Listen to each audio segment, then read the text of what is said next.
Thank you. I am glad to be here. One of my favorite online places to hang out on Sabbath morning, for me it's morning, 10:30, is here. And I don't get here very often because I usually have other duties. So whenever Lauren invites me to share, I'm excited because I get to be here and be part of the conversation. And today I want to contribute a piece to the conversation, and it really comes from my own journey. I'm one of those nerdy history sorts, so wherever I have lived, whether it was in Tennessee or in Pennsylvania or Idaho or Washington or now in California, I've always explored the Adventist history of the location, going into the archives and trying to tease out some stories, and I always find interesting things. One of the outcomes of that here in California, as I've spent the last 7.5 years here, is to realize that there's a lot to explain who I am and the type of Adventist way of life that I tend to gravitate towards. And so I wanted to share that with you. As Lauren kindly mentioned, I have a book coming out which also explores some of that. But today I just want to grapple with what makes California Adventism different. Why does that matter? Because I believe that the stories we tell define us. Of all the vastness of reality, we choose certain stories, we gravitate towards certain stories, and we tell those stories in order to communicate ideas that matter to us. Sometimes they're ideas about our community, sometimes they're ideas that we just particularly resonate with, but the stories we tell define us. And yet, in Adventist storytelling, the stories that get told, the dominant narratives, are usually from Battle Creek or sometimes New England, but Battle Creek narratives have really dominated the scene and set a sense of identity that not all of us resonate with. And I've come to see these differences by region as an expression of 1 Corinthians 12 in the body of Christ. I really think that what Paul was getting at there was not the micro of the local church, but he was talking about cultural interplay and the differences that believers in Corinth brought to the table. And he was saying, value the differences. I know he's talking about spiritual gifts, but I think it was a bigger issue there. He's saying, you are different than each other. See that as a gift and not a threat. And so I want to present West Coast Adventism, California Adventism today as a gift to our church.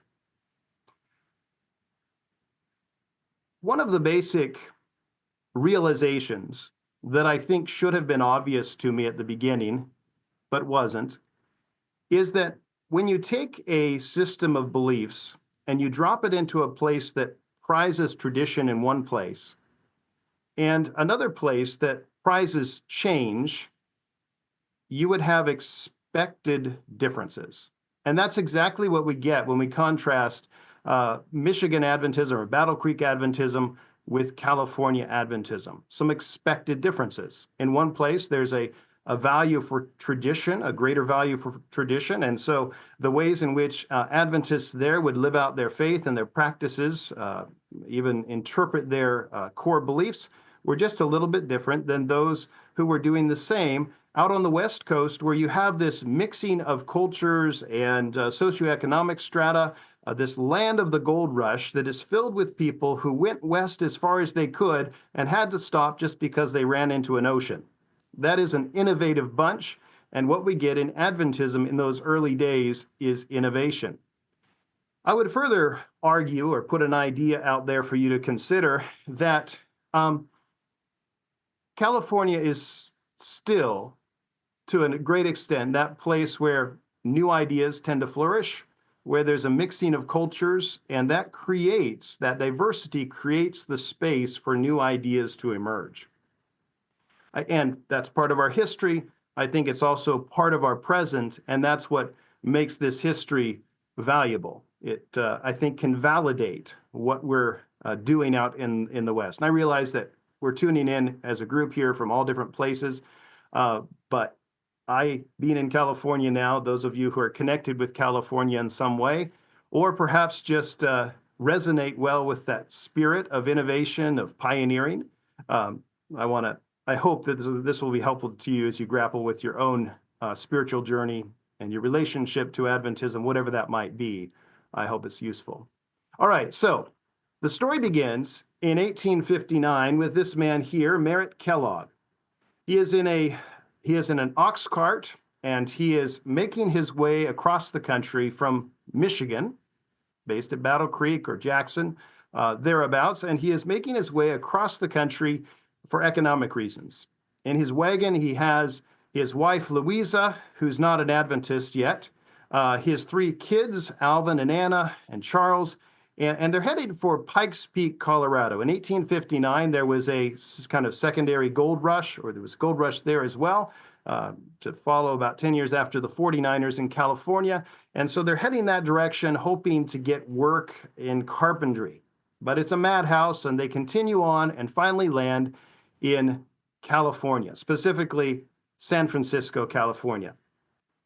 Now, with him in the wagon and all of his baggage there is also a big stack of Adventist tracts. Some basic core Adventist beliefs have been expressed. They've been printed in mass, and he's brought those with him, and he begins to share his faith there in San Francisco, and he finds that in this place of the pioneers where new ideas are exciting to people rather than scary, these new ideas in his tracts are really resonating well. So before he knows it, he has a little church there in his home on Minna Street, if you know San Francisco, just up from the docks, and he begins to write letters back to Battle Creek and ask for evangelists. That's going to take a while.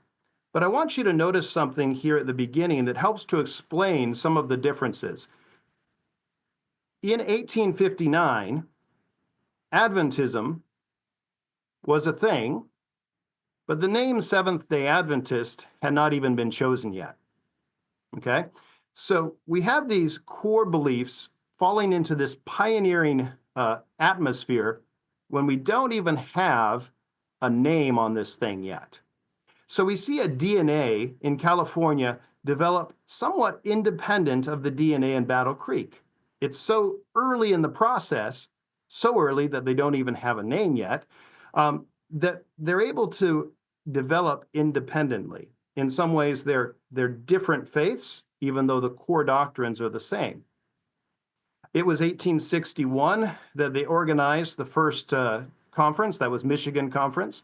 It was 1863 that they organized the General Conference.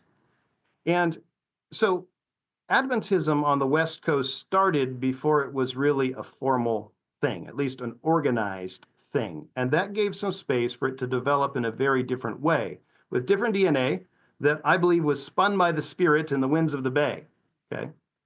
And so some of those differences showed up pretty early on.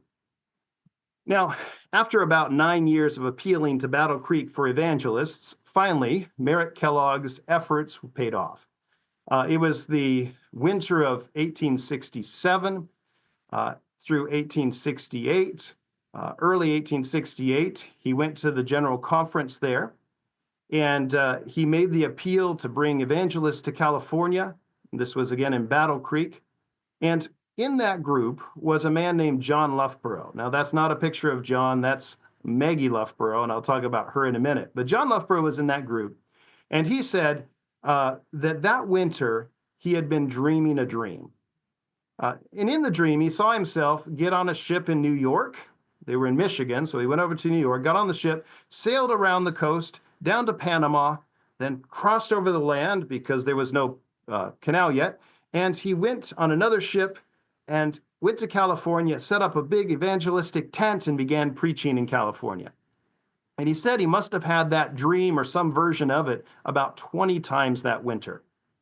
So when Merritt Kellogg was there at 1868 General Conference session, appealing for somebody to come to California, then James White said, "Does anybody have a burden for California?" John Loughborough stood up and he told the story, and that was the beginning of things. Now, there was another man there too, Daniel Bordeaux, who also felt that God was going to send him far away. And so he and his wife, Marion, had packed up everything in their wagon and were ready to go. So the two couples, the Loughboroughs and the Bordeauxs, they headed to California. Now, when they got there, there was another man having a dream. He was not exactly an Adventist. He was part of this group, non-denominational group called the Independents. And he had dreamed that two evangelists were coming to California and were going to set up a tent and preach. And in the dream, he was told to take a good look at their faces so he could recognize them when they showed up. And when they got there, he should help them. So the evangelists get off the boat. They're in San Francisco. And all these years of work to get them to San Francisco is quickly subverted because this man and his friends come into town, recognize the evangelists, and take them off to Petaluma, not too far away. Now, I put Maggie's picture here because this, right here, we see one of the kind of early indicators of this more flexible frontier approach to things, and that is that Maggie here ends up pastoring that first church plant in Petaluma. For several months while the men are away, she and Marion, she's pregnant and soon giving birth, and so she's involved as well. But Maggie is the one who really leads that church in those early days. And so we can already see that there's perhaps a little bit more room for women in ministry. Now, back in Michigan and in the Northeast, you'll see that develop as well. But on the West Coast, it's going to explode. Opportunities for women in ministry. Now, here is John Loughborough. John looking all handsome there. Thanks to AI, he looks a little better than he actually did. But John, he begins to preach around the area, as does Maggie and the Bordeaux's. They do too, but they don't stay that long. They don't like California as much as the Loughboroughs do. And John will become the pioneer of California Adventism. He stays for approximately 50 years leading out the establishment of Adventism in Northern California and then spreading beyond that to Nevada and Utah and other places. Spent a little time in England, but mostly for half a century, he's the guy who establishes things. Now that's interesting because he was also the guy in that 1861 organizational meeting where they're debating whether to organize as a denomination. He's also the one who spoke up most prominently against creeds. Okay. Now, taking you back to that 1861 organizational meeting kind of sets the stage for some of what is able to happen in California. At the meeting, they put a resolution on the table. And you can see this, by the way, in the December 20th, 1861 Adventist Review, if you'd like to look it up. In that meeting, they put this resolution on the table. And the resolution is that we bond ourselves together, calling ourselves Seventh-day Adventists. That's the name they had chosen the previous year. And this key part, covenanting together to keep the commandments of God and the faith of Jesus Christ. And then the debate in that organizational meeting is that too much of a creed? To keep the commandments of God and the faith of Jesus Christ. And John here, in a very articulate way, lists the perils of creedalism. He says the first step to apostasy is to get up a creed. And then the next step is and he goes down the list, and ultimately it leads to persecution. Now, James White also speaks against creeds. There's a general attitude against creeds, and creed being anything that would tell people what they must believe. They were concerned about impinging on the conscience of an individual. And so John, though, is the one who really articulates the perils of creedalism. And they do, in that meeting, vote that the covenant is to keep the commandments of God and the faith of Jesus. Now, when he evangelizes in California, and this is important, he's reporting in the review that 5 people committed to the covenant, 10 people committed to the covenant, so on, so on, so on. He has all these reports about people committing to the covenant and joining the ranks. And you wonder, what is that covenant? It's the same exact covenant that they voted in Battle Creek, to keep the commandments of God and the faith of Jesus. And then the rest can work its way out. I know this because I found some examples in his reports where he actually cites the covenant. He assumes generally people know what it is, but he actually cites it. So keep the commandments and the faith of Jesus Christ. And so this is how he evangelizes. This creates quite a diverse population within the churches. And they don't fall into the same kind of parameters that you see among believers back in Battle Creek and some of the more traditional spaces. You have people who are going to dances, they're drinking alcohol, they're wearing jewelry. It's just a wilder, freer sort of space. Now, one caveat is that John and company are preaching core Adventist ideas. They're preaching prophecy. They are preaching the Sabbath, and they're encouraging people to keep the Sabbath, and they're doing debates about the Sabbath. So they are supporting those core ideas. But as far as the commitment to be part of this community, it's simply to keep the commandments of God and the faith of Jesus Christ. And so that sets the stage for quite a bit of variety. What I want to do now is go through several isms and make some contrasts between Battle Creek or more the eastern part of the United States and what California contributes to that. Because part of my argument is that California is the solution. California Adventism isn't a bug, it's a feature. Many times the narrative has been that Adventism started a bit in New England and in Battle Creek, and then out in California, they kind of, like it was a mature thing over there, and back in California, out in California, they kind of messed it up.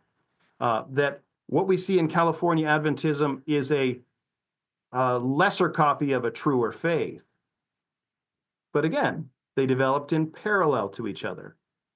They are of equal legitimacy, okay? And I believe that California Adventism has been effective at answering some of the challenges of the church. Okay, so creedalism, John Loughborough and his anti-creedalist views. It was in the 1870s. So 1868 is when the evangelists arrived. 1870s, you see this man here, Uriah Smith. And Uriah Smith is, during this period, trying to kind of canonize the doctrines of the church. He puts together some documents from time to time. He and James White come out to Oakland, actually, and train a group of early ministers in what is called biblical institutes. And they're basically not teaching them how to pastor, like run a board meeting or counsel or preach or anything like that. They're just teaching them doctrinal stuff. So this guy is on the track of trying to establish clarity and conformity, continuity with the doctrines. Meanwhile, you still have John Loughborough, who is that anti-creedalist guy, anti-creed guy, who is still just asking people to commit to the commandments and the faith of Jesus, and then he baptizes them, and he's creating very diverse congregations. Now, I do want to be careful not to overplay this. John Loughborough was a New Englander, and we do see some of that conservatism more prominent early on. And over time, he becomes freer, more comfortable with variety. So there is a bit of that. But we see a contrast between what's happening in Michigan, where they're moving towards locking things down, and what's happening in California, where they're still just about that basic covenant, and then let's do life together and learn together. All right. We could also talk about sexism. And there are differences with regard to how we relate to gender. I mentioned Maggie Loughborough and how she was the pastor, effectively, of that first church plant in Petaluma. But this kind of becomes the norm. More women are involved in ministry, leading churches, doing evangelism out on the West Coast as the first few decades unfold than anywhere else in Adventism. And perhaps it can be kind of illustrated by a contrast between the Review and Herald over in Battle Creek and the new publication Signs of the Times on the West Coast. 1881. In 1881, there came to the floor of the General Conference session a resolution to ordain women, and it was very clear. It was we believe we can ordain females who possess the necessary qualifications, can with perfect propriety be ordained to the gospel ministry. So this is the resolution.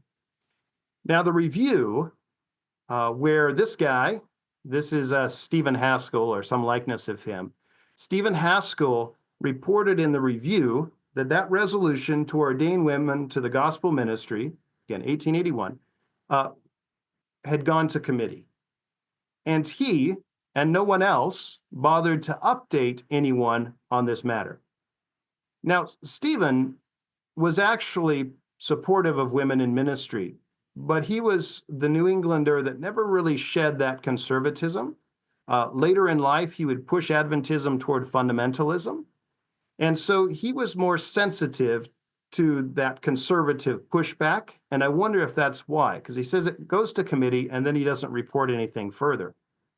Out on the West Coast, though, the Signs of the Times editor is this guy. This is Joseph Waggoner. And 16 days later, he reports that same resolution, word for word. There's no flaw in it. He has the information, and he says that it's been adopted. So out in Michigan, out in Battle Creek, those who are reading the review, those who were reporting the review, as far as they're concerned, it went to committee. And we're just going to leave that one alone. Out on the West Coast, Waggoner is ready to celebrate that it's been adopted, that we can ordain women to the gospel ministry now. Now, Waggoner himself had actually sparked the conversation that I think led up to that. It was 1878, late 1878, that he published a piece in the Signs of the Times promoting women in ministry. It sparked a series of articles, all in favor of women in ministry, in both the Review and the Signs. And then we got to that resolution in 1881. And anyway, Review didn't report it adopted. Signs of the Times on the West Coast did. I think there's something there. Whatever you want to make of it, that's up to you. But I think there's something there in the comfort level that the two geographically bound groups had with that move forward, that social move forward. And I should also mention, with regard to that, that there was an open debate across the newspapers at the time in various denominations on ordination of women. And so this was Adventism knowing that this was a hot button issue and ultimately taking a side, but those on the West Coast seemed more ready to admit that they had taken that side. Now, as a result of this, that was 1881. 1882, early in the year, was when Signs reported that adopted. It was late 1882 that Healdsburg College, the parallel institution to Battle Creek College, opened up in Northern California. And immediately they began to advertise that the conferences needed more ministers. And so the call, in response to the conferences needing more ministers, more pastors of churches, more evangelists, was that young women and men come and train at Healdsburg College for the ministry.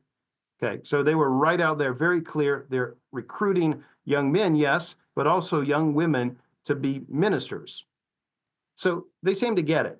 We're moving forward with this gender equality in ministry, and so we're recruiting young women to train.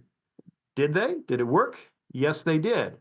Quite a large number of women actually trained at Healdsburg College specifically for ministry in its various forms: pastoral ministry, evangelistic ministry, Bible work ministry, the whole range of them. And they then served as pastors, as conference administrators, as evangelists, as Bible workers, the whole range of things. The picture here is just one of many examples. This is Lula Joseph. She was there in the 1890s, and she trained for ministry. She had been a Bible worker, but her mom encouraged her to go back and get her degree so she could become a pastor, which she did, and she did become a pastor. And the night before, though, showing some of this contrast, she was dating a guy from the Midwest. His name was Robert Caldwell. The night before, she was set to preach at the Healdsburg Church near her graduation time. Great opportunity. It was a big church in Adventism. He came to her and said, "You can't go through with that sermon. Women shouldn't be preaching."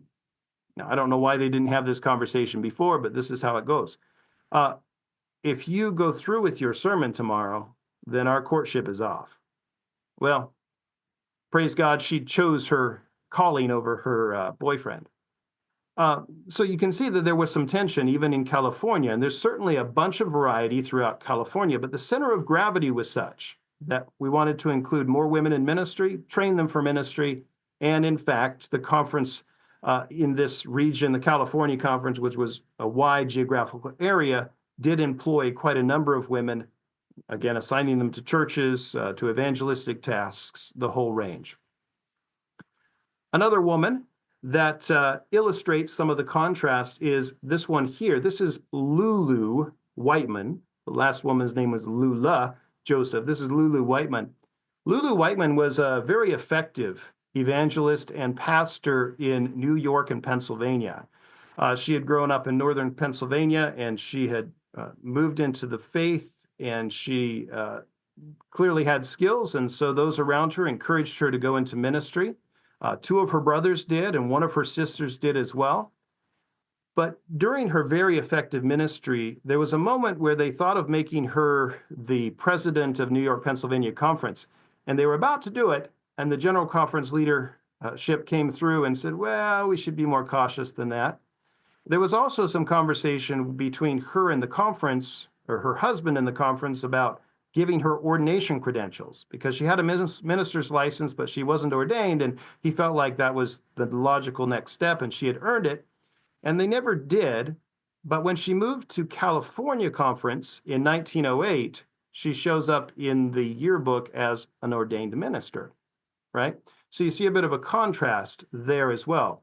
And I'm just looking at, specific examples here and trying to extrapolate a larger picture, but there are lots of these examples, and I think it's pretty clear that the center of gravity on the West Coast was pushing more past the sexism that was keeping women out of ministry.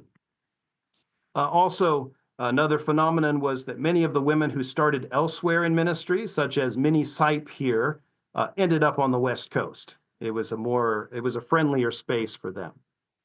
All right, so that was sexism. Now let's look at legalism.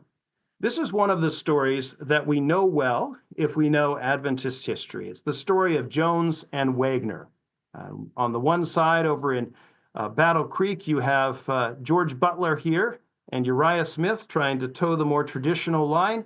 And out on the West Coast, Healdsburg professors, editors at the Pacific Press, they are pitching this idea of righteousness by faith. Really, the person who brought that forward who developed the perspective on righteousness by faith initially was this guy here, Ellet Waggoner. Alonzo Jones helped him as well. But so we know this story, but let's step back and realize this is a contrast, not between just the old guard, the older guys, and the younger guys. This is a contrast between Battle Creek and the Bay Area of California. Something about that pioneering milieu, where you have this group of people who liked change so much, they went all the way west until the ocean stopped them. Something about that atmosphere creates the ability to develop new ideas. And so this innovation on righteousness by faith came from out here. As the story goes, Ellet Waggoner was listening to a sermon that Edson White was preaching in Healdsburg, and he said he didn't remember what she said in the sermon, so he wasn't listening to that too well. But there was this moment in the sermon where he was struggling with his faith and his standing with God, and he was praying, and God said to him so clearly, he said it wasn't audible, but it was almost audible, that God accepted him, that his grace was enough for him. And Ellet Waggoner went away from that experience saying, I believe God spoke to me, but if that's true, it must be somewhere in the Bible. So he begins looking, and he finds the book of Galatians, and that became the basis for the message on righteousness by faith. Again, it comes from the West. So legalism, which had been a challenge for Adventism since we had preached the Sabbath, and along with it, the perpetuity of the law to support the idea that we needed to still keep the seventh-day Sabbath, had really, created a problem. And it was these innovators on the West Coast that tried to push the church in the other direction and had some success at that. We could also move to racism. The picture here is of Uli Olsen. He was a Norwegian, and he was the General Conference president in 1891.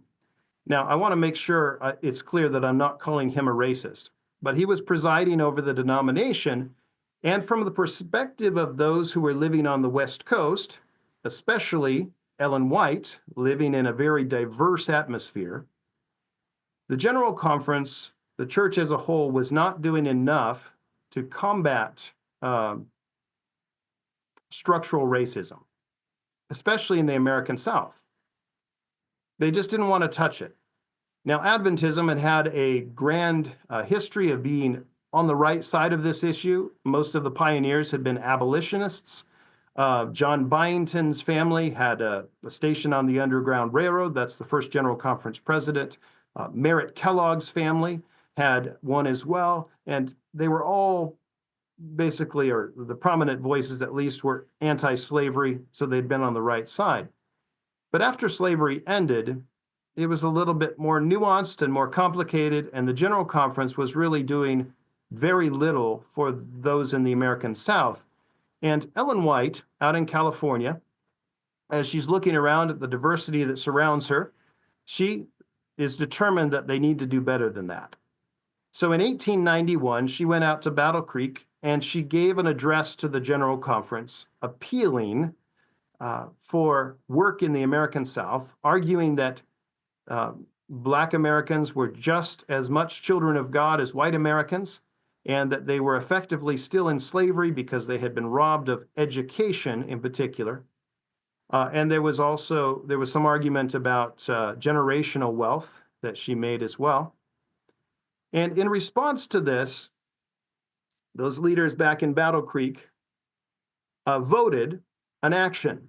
And that action, you might wonder what it was. Well, maybe it was to send her into the American South, or to get their best evangelists to go down there, their best educators to start schools, or no, they voted to send her out of the country to Australia. They weren't ready to address it.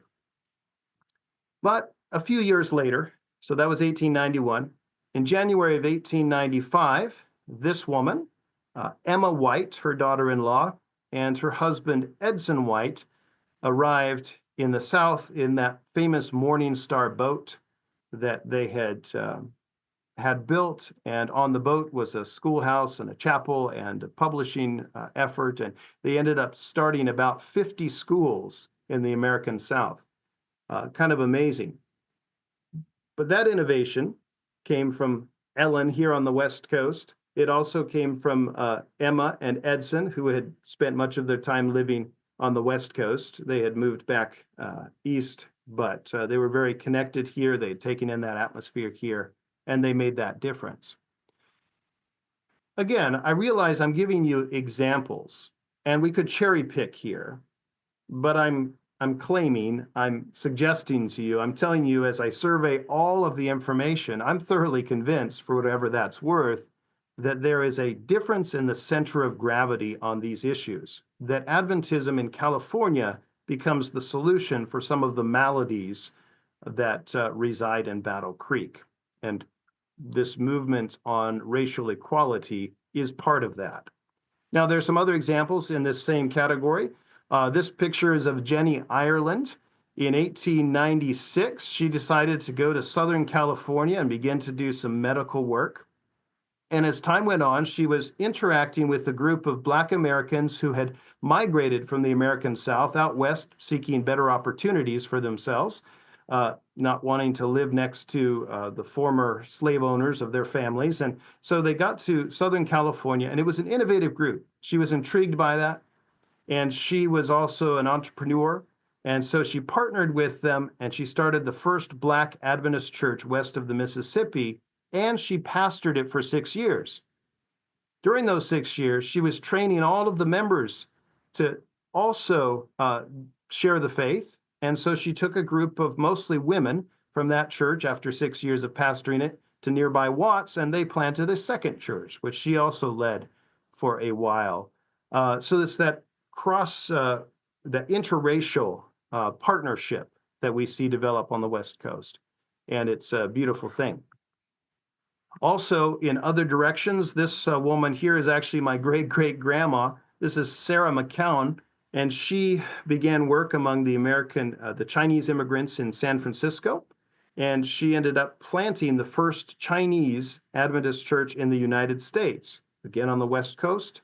And she also pastored it for 6 years, about the same duration as Jennie Ireland had pastored her first church. Then we have other innovations crossing those cultural barriers. And I've put this in this category. Perhaps it could go in some other categories too. It's just about innovation. That's John Tay. John Tay had a dream that he could sail the ocean and share the gospel with those around the globe, and that other Adventists would want to as well. This was an innovation that came from that pioneering spirit on the West Coast.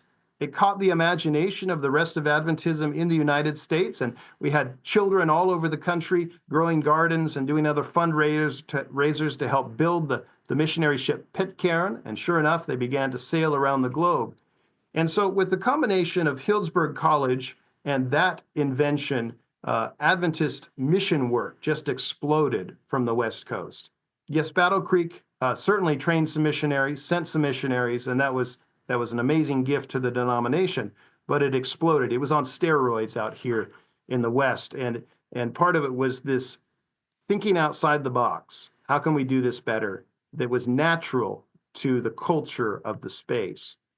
As a result, we also sent our first missionary to the subcontinent of India, the first woman, also a single woman, to go to a non-Christian country as a missionary, Georgia Burris. She was a local kid, and that's not surprising. Going back in time a little bit to 1883, the year after Healdsburg College started, John Loughborough and Ellen White and some others encouraged this man here, Charles Kinney, to go study ministry at Healdsburg. And so he did. He was born into a slave family, and they had migrated west and met up with Adventists in Reno, and he converted during one of Ellen White's sermons, actually. And anyway, he trained for ministry there and went across the country. He became the first Black person to be ordained to ministry in the Seventh-day Adventist denomination. Again, a West Coast happening. You have this man here, 1895, 2 colporteurs from Healdsburg College. By the way, Healdsburg College is the beginning of PUC where I teach, so I'm pretty proud of this stuff. Healdsburg College sent these 2 evangelists, 2 literature evangelists, down to Arizona, and they ran into this man who was a local Methodist minister. His name is Marcial Cerna, and they talked about the Sabbath. They asked him to give them some Spanish lessons, so they had more time to talk.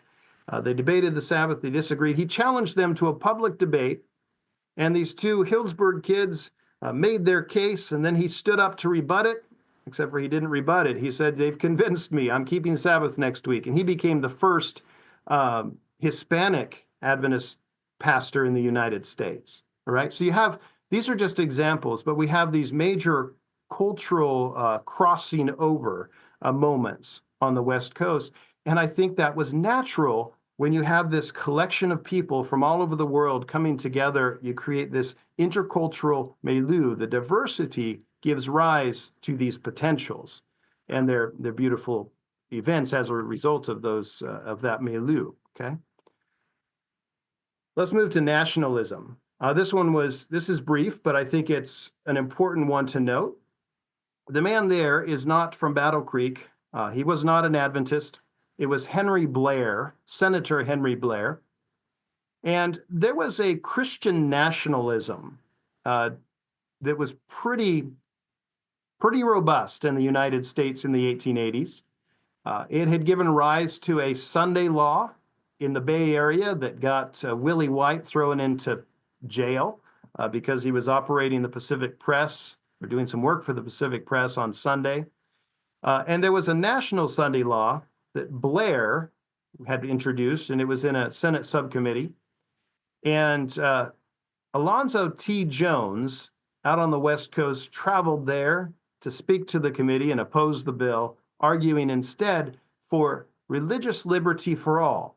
That yes, we might be Christian, but every individual needs to have the ability to follow their own conscience and their own beliefs. And in the end, the bill didn't proceed. It did not become national law. And Jones might have had a lot to do with that. But Jones did more than that. That's him right there. He also, along with Ellet, Waggoner, and some others, developed the American Sentinel, a periodical that really articulated for the first time a very complete picture of Adventist thinking on religious liberty. It strikes me that that is a natural idea to come from such a diverse place as the Bay Area during the 1880s. They were surrounded by variety. They were surrounded by people from China and Japan and Russia and really, you name it, any nation of the world that was mobile at the time. And so from that, naturally, you would expect there to be an appreciation for variety. And so it's from that cauldron of variety, that cauldron of creative thoughts about how to do life together, that Jones and Waggoner and others really set the tone for a thinking on religious liberty that would stick with Adventism to this day, at least to some degree. And so that's not a contrast with Battle Creek, but it's a highlighting of how the diversity on the West Coast really was a gift to Adventism. You also have examples of classism. I love one of the journalists writing about Petaluma in 1868 when the evangelists first arrived there. And he's just aghast to see the variety of people walking side by side together. He goes through much detail about how you have a woman walking next to another woman. They're obviously friends, and one has this kind of sawtooth affair dress, and the other one has one that drags several yards on the pavement, and they seem to be friends together. And just kind of going on about how there's so much variety and the people get along even though they're different. Weird. There was a mixing of classes as well as ethnic backgrounds, cultural backgrounds on the West Coast, especially San Francisco and the outlying areas. This didn't happen as much in places like Oregon and Washington, but it certainly happened in the California Bay Area. And so that tended to break down these barriers of class. It also tended to create a culture where it was expected that we would be more accommodating of variety, okay? So this man here comes out to see that variety. This is William Warren Prescott, who did a lot of great work for the denomination, and I don't wish to demonize him here, but he is the bad guy in this story. He came out west to review this West Coast institution, the college at Hillsburg College. And at the time, the second president was in place. He was very popular. His name was William Granger. But Prescott saw how informal Granger was, okay? He would sometimes be seen in the kitchen canning peaches if the cook had gone home and they needed to be canned. He would often not dress in a suit and tie. He would allow the students in the college to go into the dormitory with their boots on. There was a lack of regimentation. The students weren't vegetarian. The list goes on. He dubbed it Western informality and decided it was a problem. Okay. Now, I want to back up and add one other piece that I failed to mention earlier, and that was when John Loughborough came to California, Ellen White wrote him a letter and said, you need to adapt to the California liberality. And she meant finances, but he, over time, came to take it more as generosity in lots of different ways, a flexibility. So California liberality, now we add Western informality. And Prescott determines that it's bad.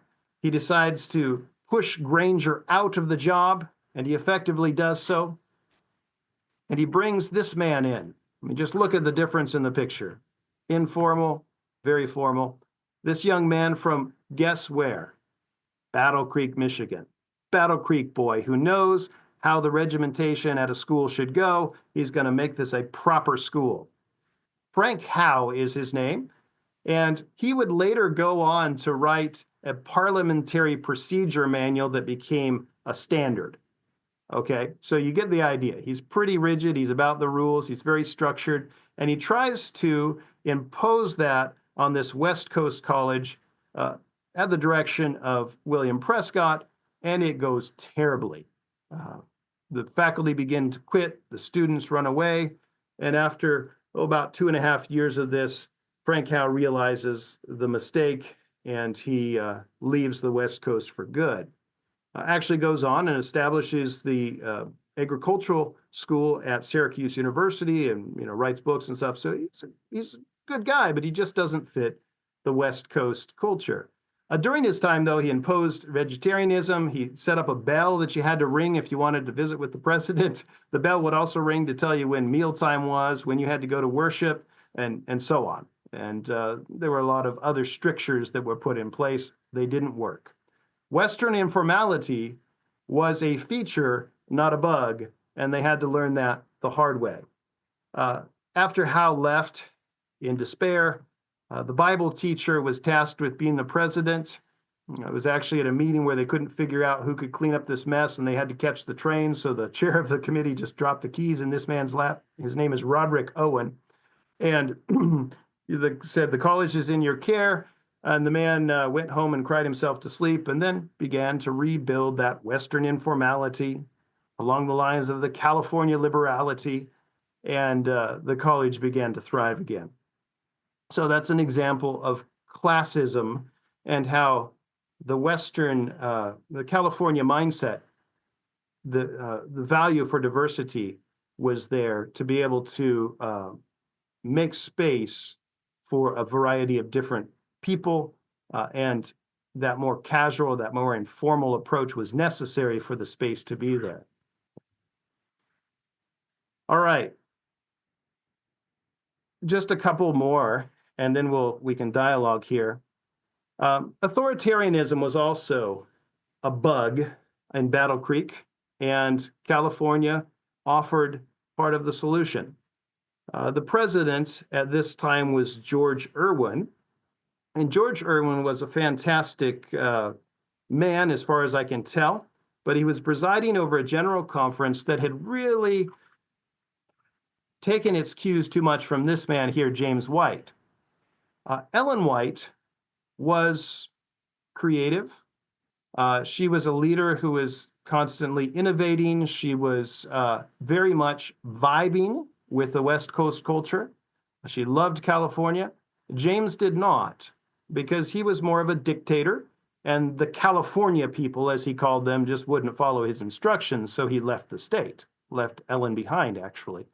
And so that had been the imprint on Battle Creek at the General Conference. And so as time went on, they dictated, and the church would grow, and they'd just dictate more and more and more.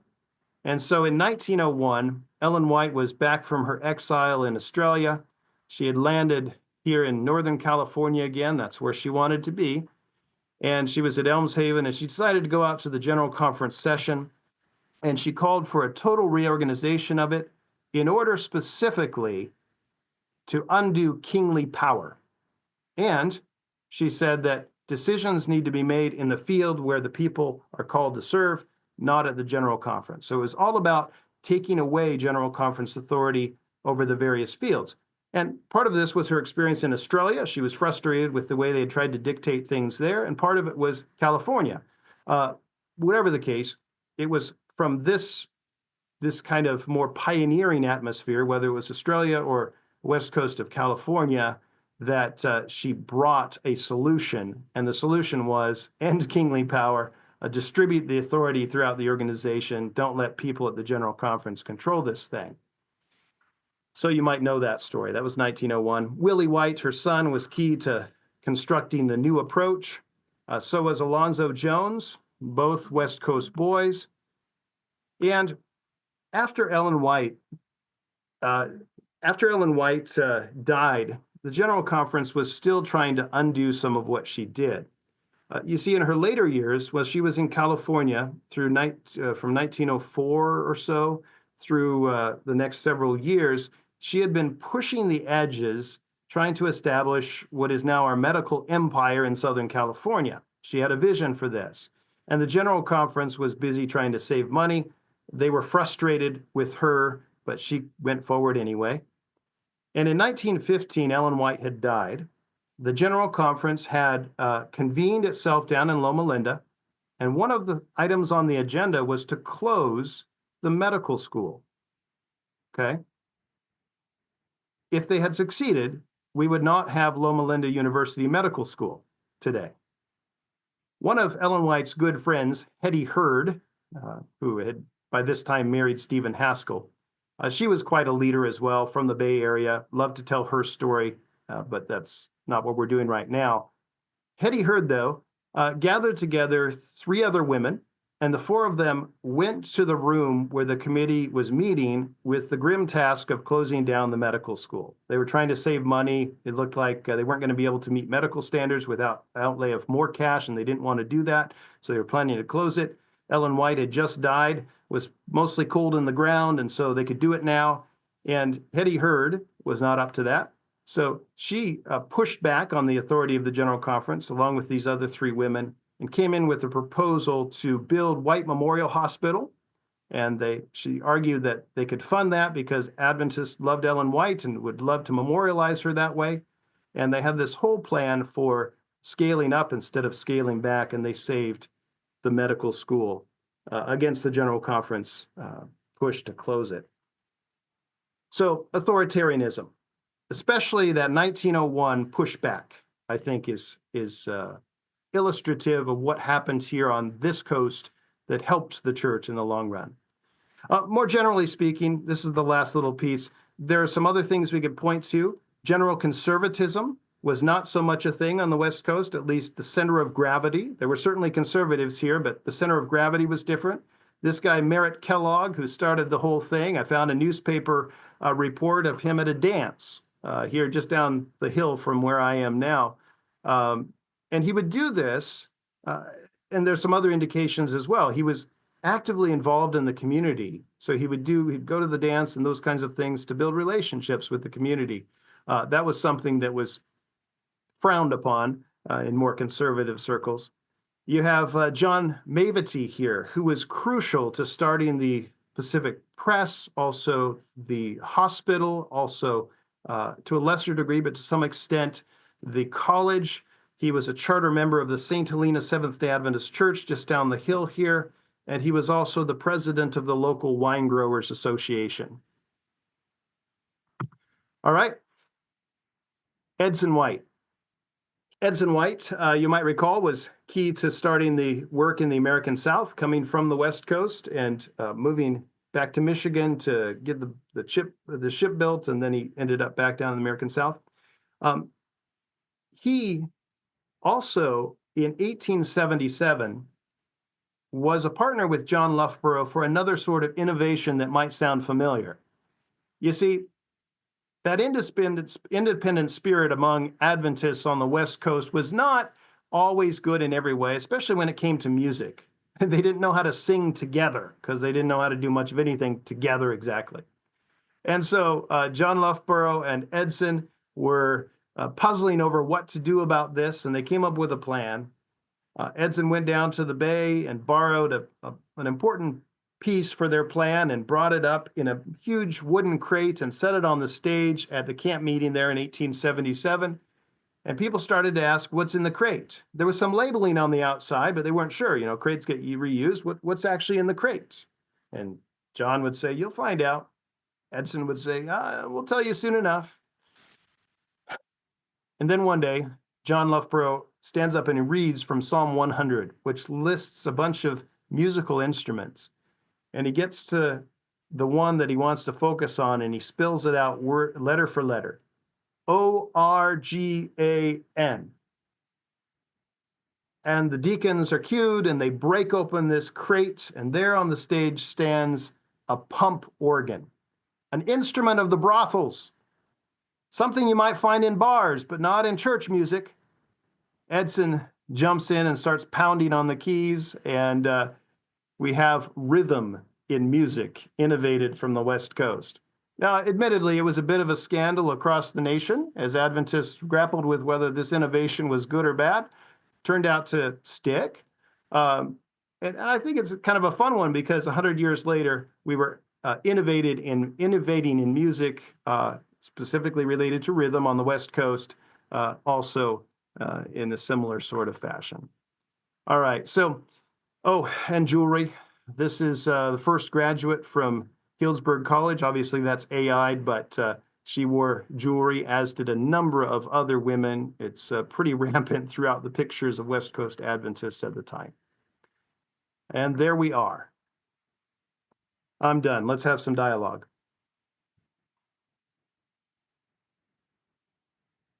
That has been fascinating. I love some of these stories. The vignettes are priceless. And where they lead us, I don't know. I've got Nana, you put your hand up earlier. Let me see if I can find you. I don't see it up any longer, but if I can find you, I'd love to hear what was triggering your thoughts. In the meantime, maybe Lauren? Sure. You've got a hand up. Go for it. Yeah, it was fascinating. These stories, just the way you've laid this out, it absolutely aligns with my experience of going from the middle of the country to the West Coast and then back to the middle of the country again. Certainly, it was I loved being in Evanston, California, and if I could still afford to live there, I would. But you also will find in the chat, Jim, that we were having quite a lot of fun discussing your AI pictures of these very movie star looking pioneers. They're good looking. I mean, Ellen White was a babe, Yeah. according to your picture maker there, which I had never thought about before. James must have thought so at some point. Yeah, James looked good too. Everybody looked good. Man, great hair and all of them. My question is, yeah, you didn't mention this, and this may have come later, but one of the things that surprised me when I went from the middle of the country back west was all of a sudden we didn't have regional conferences. Everything had been regional conferences back there, and even though there weren't any regional churches where I worked, I knew about them, and I knew that we had this overlapping regional conference. Went back west, and all of a sudden those were all gone, and there had been a fairly successful effort to integrate people of different colors and languages and ethnicities into the conference leadership. So we had, I had a Black vice president and Hispanic president of that conference. It was, I thought, something that was better than the divided sort of church that you had back east. Do you know anything about the story behind that? So, yeah, that's much later than what I'm talking about here. I think that was the 1940s. And Calvin Rock wrote an interesting book about that I read, but it's been a little while. Yeah, I think that essentially there just wasn't the same sense of need out here. When those were established, we didn't establish them here because we were integrated on a better level. Yeah. So I'm not sure I have anything profound to say to that, but I think it is an important distinction between West and East. When I was there, some of the Black pastors tried to start a regional conference in California, and it just didn't fly. There wasn't much will for it, even among most of the other Black pastors. Everyone just said, "Hey, we're getting along. We are doing a sharing of power. Why do we need to break apart now?" Yeah. So I thought it was a good thing, but obviously not everybody was happy with it. Yeah. Good stuff. Robert Yeah, Johnston. Go ahead. Yes, well, I want to thank Jim for a great presentation. I enjoyed it very much. I'm thinking about the subsequent events and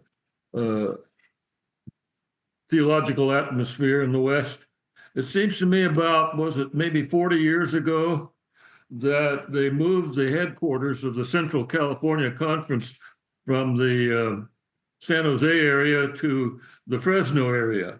Mhm. And since that time, the Central California Conference has, at least the San Joaquin Valley part of it, seems to be a fortress of conservatism. At least Yeah. that's the impression I get here. What's the background of that? Yeah. So as far as the local shift, I'm not sure I have anything on that. But more broadly, and maybe speaks to what you're talking about, is you have a locking down, and I think you know this, Dr. Johnson, but you have a locking down of Adventism pushes more towards homogeneity than mission. After Ellen White dies, you have fundamentalism come in the 1920s, and it's kind of that black and white framing of things, as George Knight describes it, modernism or fundamentalism, which, the example of the book you might have seen, where it's just black and white. And as far as I can trace it, my perception is that what's happening there is that Adventism on the West Coast has to go sub-level. There's an expectation of homogeneity, and this is where the Battle Creek narratives really seem to dominate. In the periodical record, prior to this, you have the telling of all the different stories, and it's just kind of wonderful to read the stories of the early days on the West Coast and things. It's 1920s, 30s, really 30s, 40s more, where it becomes just those narratives of Battle Creek, and you don't hear much else. And that's something I just, trace through the periodical record. But what I perceive is that there's a locking down, there's us against them. Homogeneity is seen as our ally, as the solution. And so West Coast Adventism, even though it was legitimate and it started right along with the other, begins to be seen as something less. It doesn't fit the single narrative. And so an inferiority complex settles over much of West Coast Adventist population. Like, yeah, that was the truth. We need to get back to that truer faith, not realizing that they have their own heritage. This is my extrapolation, Dr. Johnson, but this is what I think is happening in those movements. And so you do have some pockets of strong conservatism, and it's kind of us against the local culture. And I think it comes from that idea that the true faith was there in Battle Creek, and somehow California Adventism departed from that truer faith. The narrative that I've spun today pushes against that. Would you say that as far as soft power is concerned, or influence, the East is stronger than the West, or is the West having any influence on the East? Yeah. In terms of Adventism? Yes. Yeah.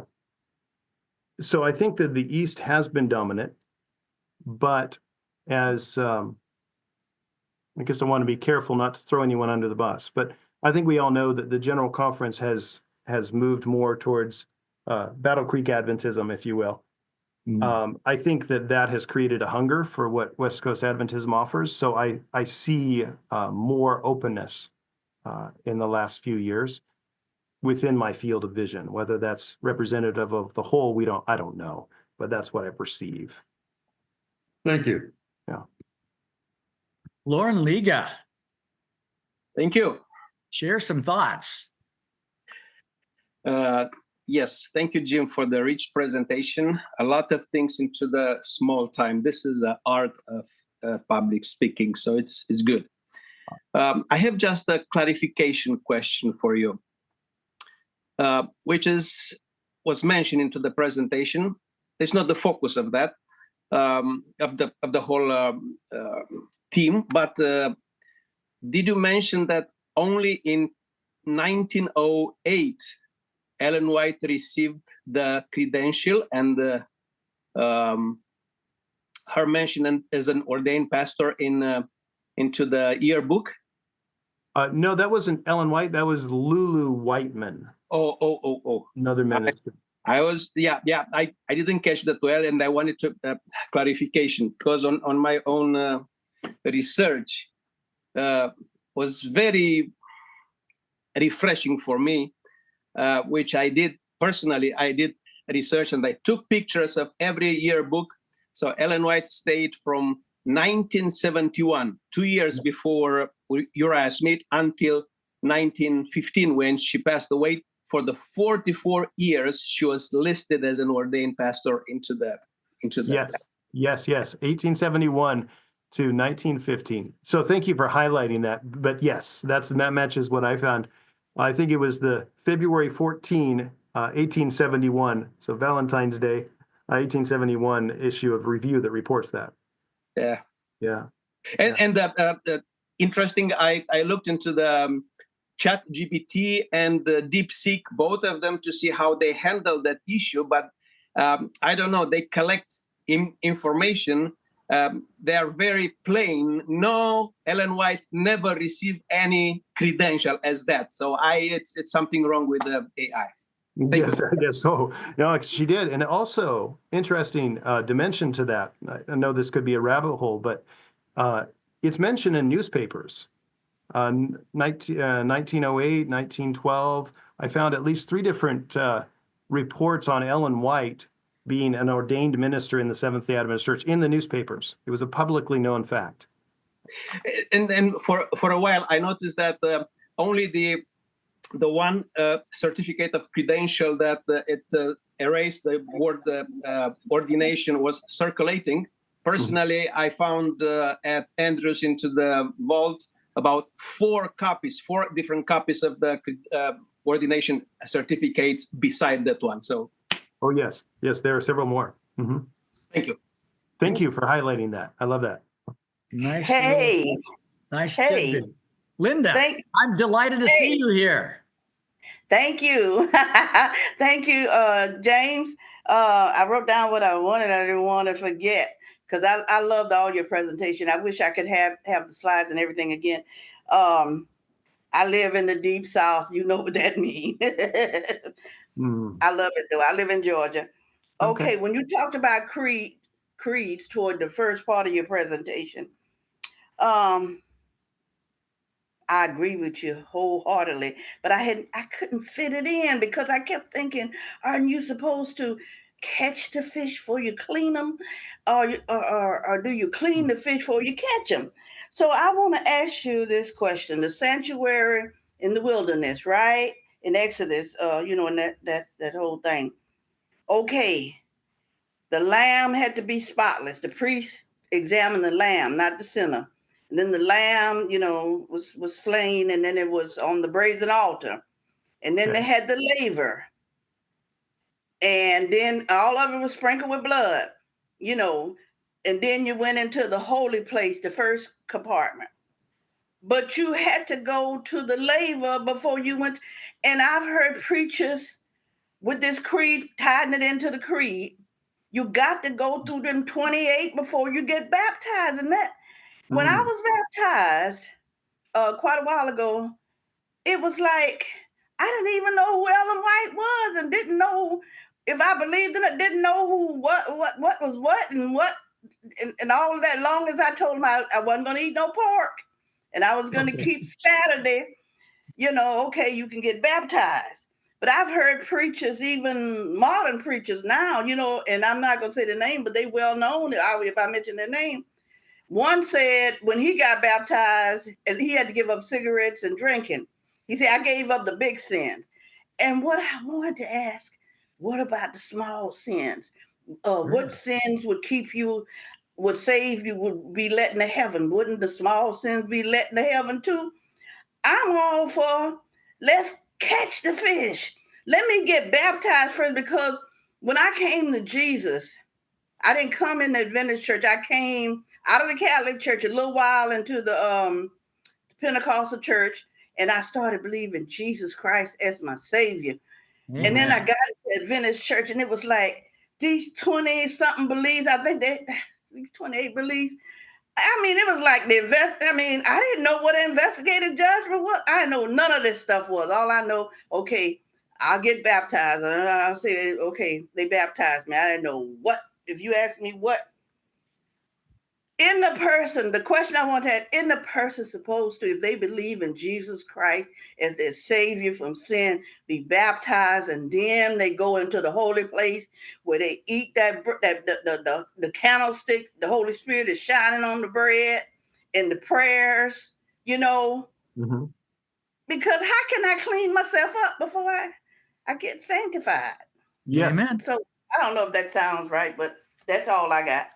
Yeah. I think you're I love that you highlight that, because this is a very stark contrast between the way they were doing it then and the way that we do it now. And I kind of like their way better. So I think it's more spiritually appropriate. Linda, I didn't know there was a West Coast Adventist within Georgia. Nicely done. There's a West Coast of Georgia. New geography. That's awesome. That's wonderful. Cherry Ann, let's hear what's stewing in that fine brain of yours. This is an interesting little dialogue. Carry it on. It definitely is, Gerald. And Jim, thank you so much for your presentation and for the thoughtfulness with which you went through just, kind of juxtaposing the way that the Adventism evolved on the East Coast and on the West Coast. One of the things that kind of stood out for me, and we were having a little chat before we started about just how different the culture of Adventism is on the West Coast as opposed to in the Caribbean where I grew up. And I had shared earlier with Lauren, my sister pastored in Fresno. And my first time visiting her church, I was just so surprised to see the pants, the jewelry, but also the love, and that really resonated with me.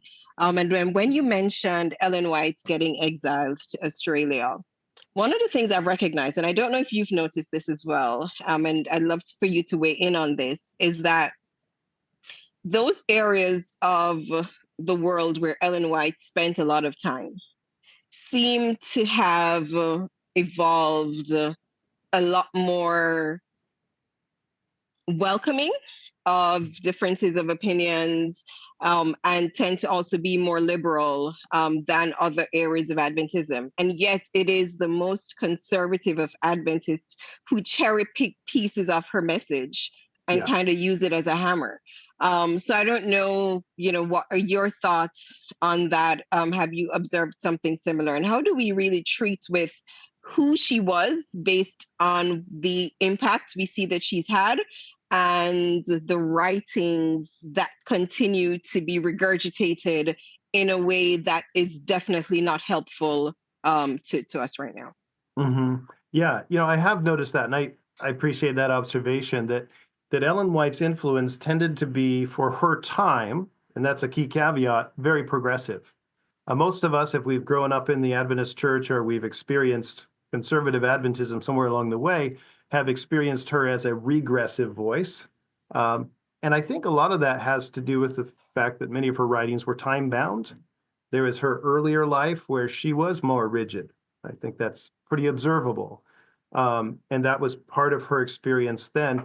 Also, there were times where she was moving people forward, but it wasn't as far forward as we want to be. Some of the caveats with when she's talking about race relations, she's really pushing the envelope, but she's also trying to be practical and realistic. And so where she pushes it to is not nearly as far as we wanted it to go, right? So understanding that in her time and place, she was a progressive voice much of the time. So that's mostly just confirming what you were observing. I think that one of the things that has helped in talking about Ellen White is to recognize that she was a leader, and yes, a prophetic voice, but she was a leader. She was an organizational leader.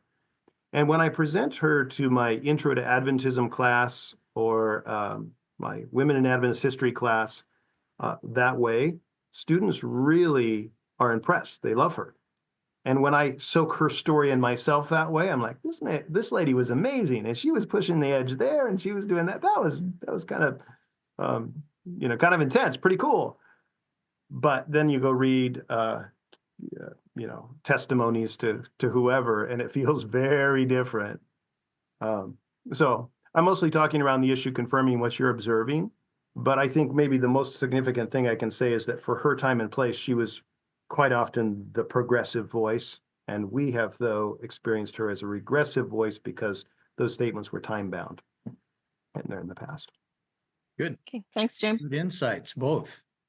Stephen Terry, where are you in Washington State? I was born in Leavenworth. The city or the prison? Ha ha, thanks a lot. No, it wasn't Leavenworth, Washington. I know better than that. Where are you at? I'm by Spokane. Okay, that'll work. Where's this conversation taking you? Where do you stand on this right now? Share. Well, it's not a question of where I stand. I have some questions for Jim. Lay it Good out morning, there. Jim. I appreciate the effort you've gone to in ferreting out all of this historical information and the personalities involved. It's really helpful. One of the key parts of the Adventist work through our history has been the publishing work. Mhm. And since you've mentioned that you're planning on publishing a book soon, obviously you've had some interaction with our publishing work in one form or another. And in looking at our publishing houses, we've got the Review and Herald back east, and we've got Pacific Press, which was out here in California and has now moved up to a more conservative area in Idaho. Mm-hmm. I look at the publishing that's been done by other authors, to it Herbert Douglas with his work on Ellet White, that was Pacific Press. And Michael Campbell was Pacific Press. But Gilbert Valentine went outside the Adventist publishing network to publish his work. And I'm just curious and maybe you haven't looked into this deeply, I don't know. What do you see playing out in terms of the thesis that you have about Adventism in California so far, as it's played out in the publishing work? Yeah. A couple of reflections come to mind, and feel free to probe further. I guess this goes for anybody. If I'm not speaking to the issue you're raising, we can go back and forth here. It's been my observation for a while that there seems to be a mismatch between what we need and what we're doing. So the big venues for selling Adventist books from the Review and Herald when it was operational and the Pacific Press tend to be camp meeting crowd, right? And many of us might or might not go to camp meeting, but the center of gravity in the camp meeting crowd is different. Tends to be more conservative. Not always, again, just the center of gravity tends to be a little bit more conservative. And so I think what that has done is the market has driven that particular flavor of things. And so then we have Oak and Acorn develop on the West Coast, there we go, as a outlet for some more progressive thinking. George Knight's Authority Wars was published there. I'm not sure that the Adventist Press the Pacific Press wanted to publish it. Maybe they would have, but so I think it's that the market the part of Adventism we market to drives what we publish, and therefore it only speaks to certain aspects of Adventism. And so I think it's great that we have Oak and Acorn, and I hope that can become ever more prominent so that we have more voices. I'm not sure I'm offering you anything profound. Well, check me if I'm understanding you correctly. It appears that what you're saying is that these decisions as to what to publish and what not to publish are more market driven than they are authority driven? I think so. Okay. But only one part of the market. So the books I want to buy, I'm not driving the market. Yeah. Although I will say, and this is, so Pacific Press is publishing my book, and I had written some things in here that I thought that they would edit out, and they didn't. So to their credit, they let the facts speak for themselves. Congratulations. That Thank sounds you. good. We look forward to that. Dan Jett, you've been mulling in the background. Blow that horn. Yeah, I've got the horn display that people comment on, and it reminds me of my high school band director, who's had a legend up on his office window.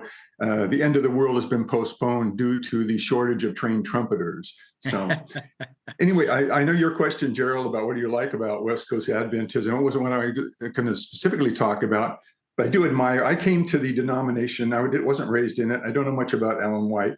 I came into the denomination as a result of a marriage in order to have a Christian foundation for raising our children. Gina, my wife, had much stronger, and we know her here on the forum here. Went through Adventist schools, and it was the one denomination she really knew. So we've raised the kids in Adventist. They had the opportunity to go through the educational system, which was one good thing. They were able to get a good education. They were able to go to college without worrying about how, struggling with the grades and SAT scores. And there was a place for them. Now, they're both very intelligent, smart students, but it would have been a bigger challenge to try to go in a different direction. Cool. But as to the West Coast version, we joined the Palo Alto Church, Lauren's congregation, and I can tell you as an absolute 100% fact that I would not have stayed in the church in a more restrictive congregation. He was completely accepting, preached a gospel of love and acceptance. I know he worries about what he had to give up in order to be in that position, and some of the issues that he had to deal with. But it was important to our congregation, as we found out later when he left, and we had to struggle with replacing the pastor. Very difficult with the pressure from above in our division, our conference. Yeah.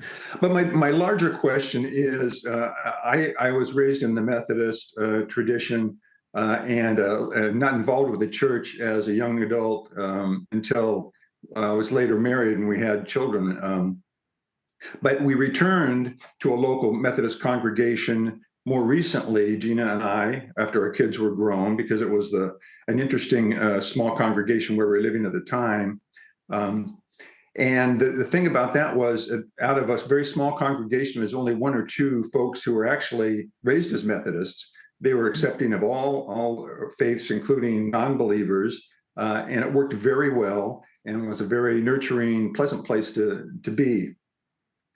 But the Methodist Church has gone through a big schism, where more traditionalists have split off from the more West Coast California Methodists, and it has worked or is working. Some of the same issues are the same: abortion, inclusion, and LGBTQ folks, female leadership in the church, which is, I think, much more open in the Methodist congregation, but maybe only because of a lack of enough male members and male leaders to fill the churches.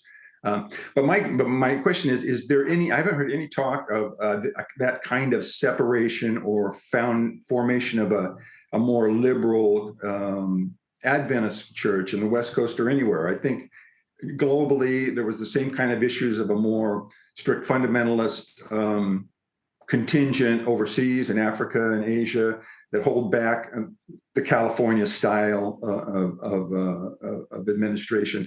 Do you see any avenue at all for a split in the church or a more formalized increase in the Adventist congregation? That's my question. Yeah. So that's an interesting one, and one that could get me in trouble answering it. So thanks for that. No, I think it's, I think, so the 1901 restructuring of the Adventist Church, the intent was to distribute authority, decision-making power to the various regions. And I think that if we were to practice that fully, then that would be the ideal, because then we can be a nice network of a big, happy Adventist family, and we can also have our individual organizational structures where we're making decisions that make more sense to the people who are in each region. So that's why that's where we got the unions in 1901. So we have Pacific Union that California and Nevada and Utah and Arizona and Hawaii are all part of. And so we can make some independent decisions. Then we have our local conferences, and they make some independent decisions. I think if we just legitimize that, that's the best path forward. Unfortunately, we've had at the General Conference some thinking over the last decade that centralized control is a good idea. And I think that's hurt our church significantly. If that continues to be the case, and we can't get away from that idea of a centralized control, then we might need to split. Maybe that would be better for us. But ideally, the structure we have in place now should be working that way. What do you think, Dan? That sounds kind of ominous from here, but we're in the middle of this thing. Anything to add, Dan? Go ahead. Yeah, I'm just moved by the number of folks on this forum who emotionally cling to their Adventist roots, their friends, don't want to sever that, but are totally unhappy with the way the direction the church has gone, and many who don't attend anymore. It seems like if they had a church home that was grounded in the folks that they knew and the direction of beliefs they had, it would be very healthy and could actually even grow the church. I think that's not happening, at least in the U.S., and that's true of the other Protestant denominations. The only way to make that happen is if you're more inclusive, more accepting of a variety of people. And I don't see that happening. That's why I was hoping maybe there was some avenue in that direction. Yeah. Good I think there's been some discussion in that direction, but I don't see a lot of traction. We're afraid of I don't that. think that the main church and its derivatives, I don't think are pushed into doing that, Dan. I don't think they feel any necessity. They're doing quite fine with the tithe as it is. Well, only if 144,000 or whatever the number is, it's going to be saved. I think it's again, the church is not growing. It's not growing in the Methodist Church, although this split, I think, is postponed the total demise of that congregation. But it's just be nice to have more inclusive and more loving congregations in the Adventist Church. Yeah, there's certainly continue to be conversations of deconstruction going on in a lot of people's lives. Thanks. Patty Tompkins, thank you for your patience. I look forward to hearing your thoughts. You are a thoughtful one. Let us hear it. There you go. Well, I've got a couple things. You asked us to share our thoughts about California. I am a native Californian. I proudly consider myself a California girl. I grew up in Loma Linda area, was educated there, got my degree from La Sierra, went to the university in public relations and worked there for a number of years. But my personal experiences, I have always felt, well, I shouldn't say always, but I've been tugged in my earlier life between the conservative and the progressive. And even in the Loma Linda area, I am aware of, on the very radical conservative side, there were many Adventists who crowded into Bill Gothard seminars on the weekends. And he was one of these very strong into patriarchy guys. And a lot of Adventists that I was aware of at that time prescribed into his ideas of that. Now, I wasn't aware of the danger of it at that time, but I was aware of the existence of it. There were very prominent doctors at the university, possibly a little bit before the time I was there, but they had recommended very radical almost eugenical, I should say, procedures to some parents for their teenage daughters, and I'm talking about clitorectomies. And these were, big names out in Loma Linda, and that when I found that out later, I was quite shocked by it. But there was this portion of Loma Linda, even, that was very, very radically conservative. And then we had the what I would call the radical progressives. We had the several of the professors at Loma Linda who had Sabbath school classes, and their Sabbath school classes were, whispered about. You don't want to go there. He is way off the base. He's progressive. He's telling all these, ridiculous things. And then we had rumors of the Glendale Church, Lauren, which was one of the ones always mentioned. Oh, in my family, my aunt attended Glendale Church. She was a member there for many years, but my mother was like, oh, don't have anything to do with Glendale. You don't ever want to go there. I don't want you to be exposed to those ideas. So even there in Southern California, in Loma Linda, we had this great dichotomy, this tugging of ideas. And it was many years before I actually came to peace with my own progressive ideas. And that brings me to the second thing. In 1997, I wrote an article for the Review titled California Adventists and Other Radicals. It is still in the Adventist Review archives if anybody wants to look at it. But the thing is not very far off from what you're doing today. It's about diversity. It's about thought. It's about everyone being who they are and following the way God has created them in diversity and ideas and thoughts and everything. And that was kind of the pinnacle of my thought about California Adventists and my own progressive thinking back in 1997. That was a long time ago, but I looked at that article the other day and I said, I wouldn't change one word of this. It is still extremely relevant. And so I was very interested in what you might have to say today. And I thank you very much for that history. I enjoyed that so much. And it's just been a great presentation. So thank you. Well, thank you, Patty. And I really appreciate you highlighting your experience and those two different threads. And it reminds me of in early California Adventism, you had John Loughborough, who moved quite a bit on the progressive side of things. And then you had Stephen Haskell, who didn't so much.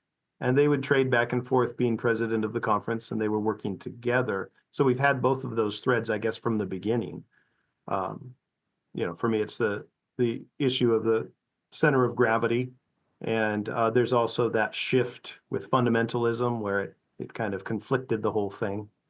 But yeah, I'm sorry for the trauma related to it. Yeah. Thank you both.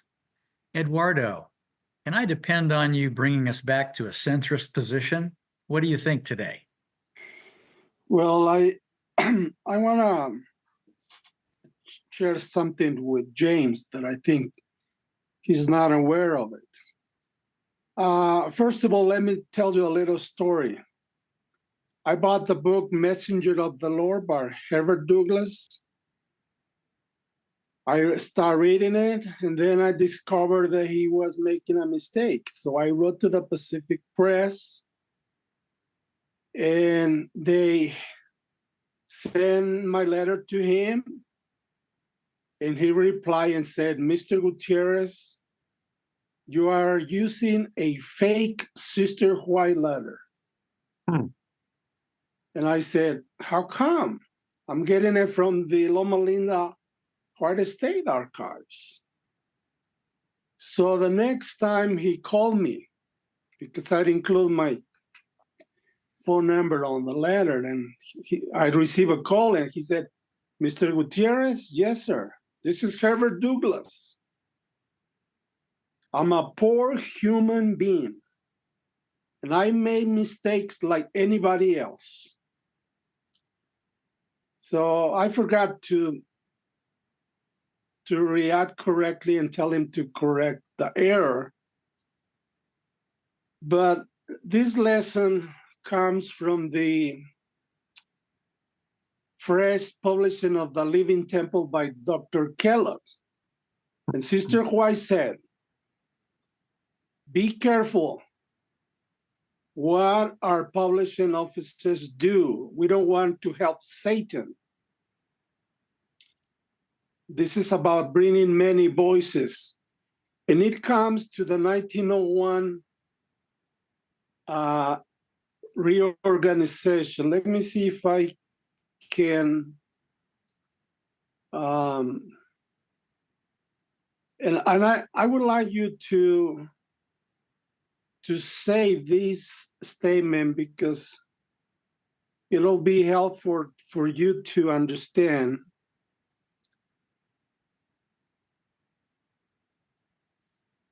I'm working on it. Mhm. We'll be patient. You find it.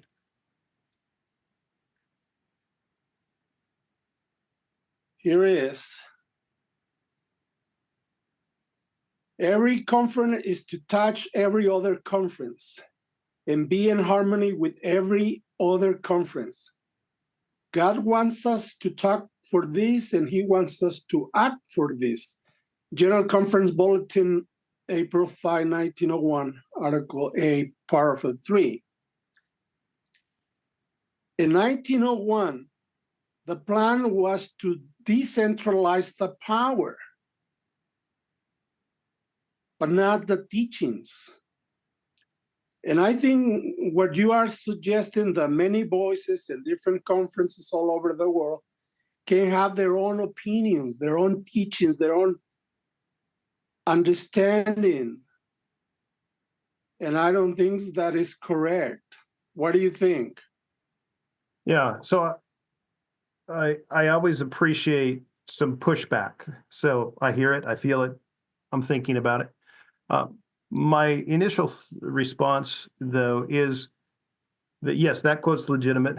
And I think what you said about 1901 General Conference purpose is correct, that it was to decentralize the decision-making power. However, there's this other strain in Adventism that I think is important, and that is the whole pursuit of present truth. This idea that God may choose to show us things, teach us new things. And Ellen White really reiterated that in various ways around 1888 when she was pushing for Jones and Waggoner to be heard. Said, we preached the law until we're dry as the hills of Gilboa. Listen to these guys. And so the question is, how do we grow in truth? What is the posture that allows us to grow in our understanding of God's word and God's will?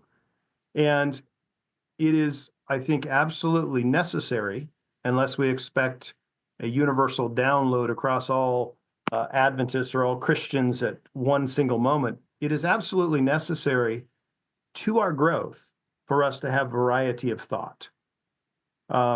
West Coast Adventism, that milieu of different perspectives, different cultural backgrounds, was what created the possibility of some of the new ideas, including righteousness by faith and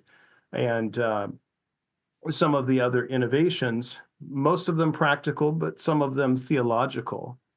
And so it's a nice ideal to say, okay, we're all going to be the same because we're all about the truth, and so we all have to have this perfect view of truth, but we're all growing in truth. And for me to grow, I need to hear from you and your different ideas. And for you to grow, you need to hear from me and my different ideas. And I think that's just the way it works. So a posture of growth requires us to allow for variety in thought, at least to some extent. Amen. Thank you. Thank Edward. you. Thank you. Thank you, James. I appreciate that perspective, because I think that all of us here have at least a sense of there being present truth that all of us have the objective to discover for ourselves. Thank you. Lauren. Yeah, I'm going to call on my friend Andreas Bachman to unmute, and because Andreas is going to be presenting to us next week. When we had the presentation on Bonhoeffer, we had a very strong response. People were really interested in that. Yeah. There's a bit of an anniversary going on right now of a number of years. I think it was 80 years since the not just the war was over, but the concentration camps were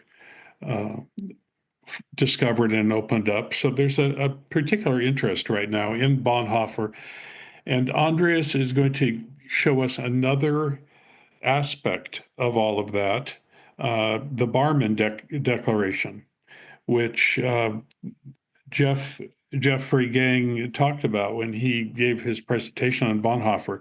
Andreas, you want to tell us just a little more about that? Jeffrey made quite a point of the fact that the Barmen Declaration was a famous and important part of theological understanding, not just in Germany, but around the world. Yes, and in fact, it has become part of the profession of faith of various denominations. So next week will lead us into history again, if you want, but not denominational history, and I'm not a historian. Perhaps it's more of an answer, a response to interest in the Barmen Declaration was triggered after St. Louis. If I might just remind you of the famous or infamous 18 minutes of presenting our General Conference president, which has very much the flavor of a personality cult. Furthermore, from a European perspective, what is happening in the US right now requires, I believe, a theological answer of the church at large. And in Nazi Germany, the confessing church gave an answer. And my idea and my hope is that we can learn one or two things from that history. So I'll present a little bit more about the Barmen Declaration and history about it, around it, and the theological focus, which I think is a wonderful, wonderful answer to current events, both within the church as well as the US as a political realm. So absolutely, come and join us. I'm really looking forward to it. I've been enjoying these history lessons. As I've mentioned to many of you, I try to go between different topics, different ways. We do some pastoral topics and some theological topics and some historical topics. So this is going to be interesting. I'm looking forward to it. The week after that is also a response to something we had before. We had a really big response to Marko Lukic when he spoke about the investigative judgment. And I got a couple of notes from people who said, hey, I know the numbers of the investigative. I know how they got to 1844. But I really don't know how the idea was derived, how they actually arrived at this thing that was supposed to be happening in heaven. And so I asked Warren Trenchard to come back, and Warren is something of an expert. He loves doing these deep dives into the history, and he's going to be then taking on the investigative judgment, but this time from not so much from a spiritual point of view, as again, looking at how we got there. Where did this come from? So this should be fun. Jim, this has really been a marvelous presentation. We still have a couple of people who want to talk. Let me just say, from my point of view, first of all, I need to send some checks to Dan Jett for always saying such nice things about me. I got to keep him paid up, so he keeps saying these nice things. But it was great fun having the Jetts in my congregation, and yeah, it was a different experience. As I told the folks at the very beginning, we went from rural South Dakota to Palo Alto. And it was, in some ways, a bit of a culture shock. But at the same time, it was one that I really liked. I just kind of fell into it. Now, I loved it there, even though, Jim, as you know, Central is probably, in the California Conference, is probably the most conservative one. It is. But up there, I was way up there in the Bay Area, and they didn't bother me too much. And we had a wonderful congregation. I thoroughly enjoyed it. But since I've retired, Jim, Carmen and I have found ourselves gravitating toward Loma Linda when we have some time off, mostly because a lot of people who we knew sort of ended up there. You know, it's a bit of a mecca for sort of liberal Adventists. And so if we want to go out and see friends, we end up in Southern California. When we retired, I became a member of the Glendale Church, the one that Patty was talking about that is so infamous, because it was the only place in the denomination that I knew where they would actually include the outcasts like LGBTQ people in the church leadership. I loved it, and I still love it.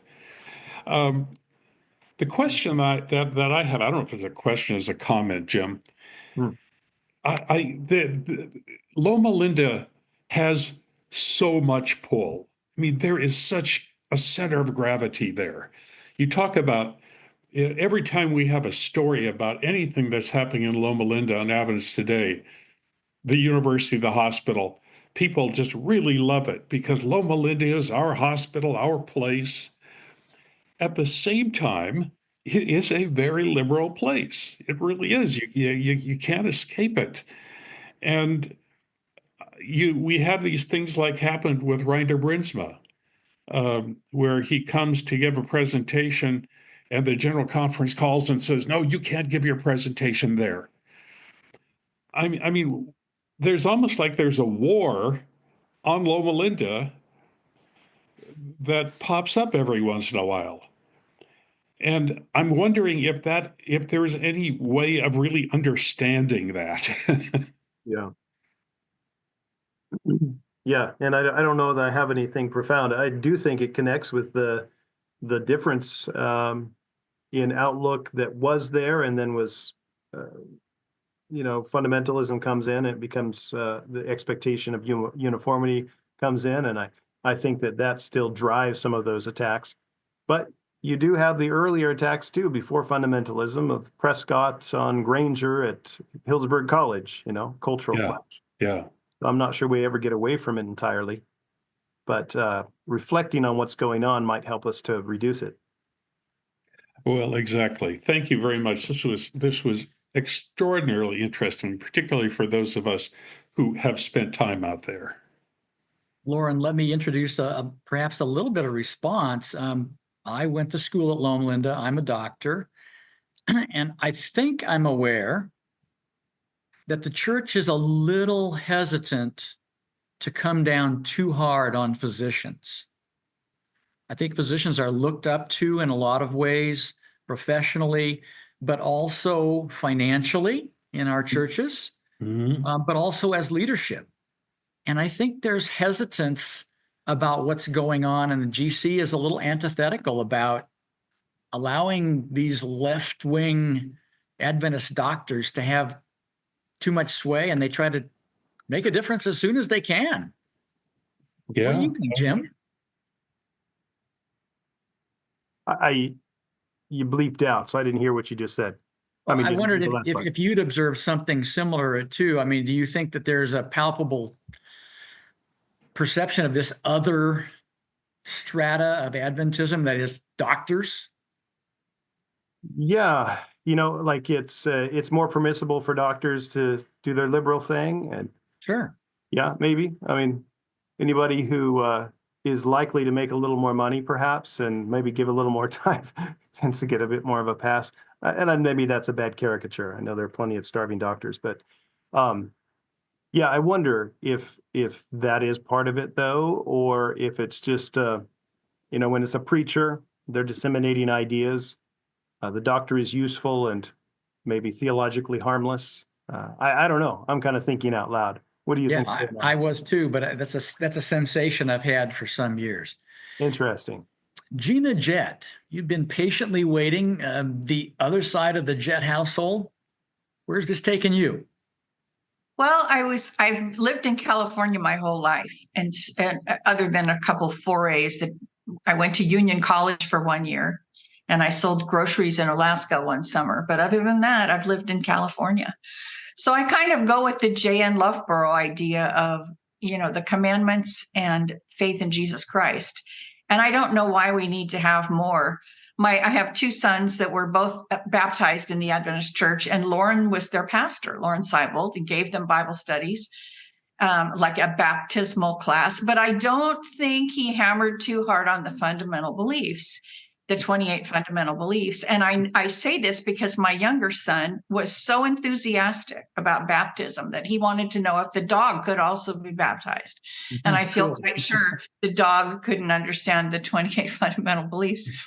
So anyway, they were baptized in the Adventist church. And for me, that is important because my older son used to be my daughter, his transgender person. And even though the church has since he was baptized, came up with anti-transgender policies that would exclude him from church membership, he still has the faith of Jesus Christ and an understanding of the 10 commandments that are the basis of his faith. So I think there needs to be some reckoning about what the church is versus what the Christian message is. And I think when you look at the Gospels and look at the Acts of the Apostles, there are some quotes that say, what must I do to be saved? And the missionaries replied, believe in the Lord Jesus Christ and you will be saved, you and all your household. They don't talk about any 28 fundamental beliefs. And you think about John 3:16, for God so loved the world, he gave his only son, that whoever believes in him will not perish but have everlasting life. And then I call myself a John 3:17 Christian, which is, for God did not send Jesus Christ to condemn the world, but to save, that the world might be saved through him. And I think the church has jumped on the bandwagon of condemning.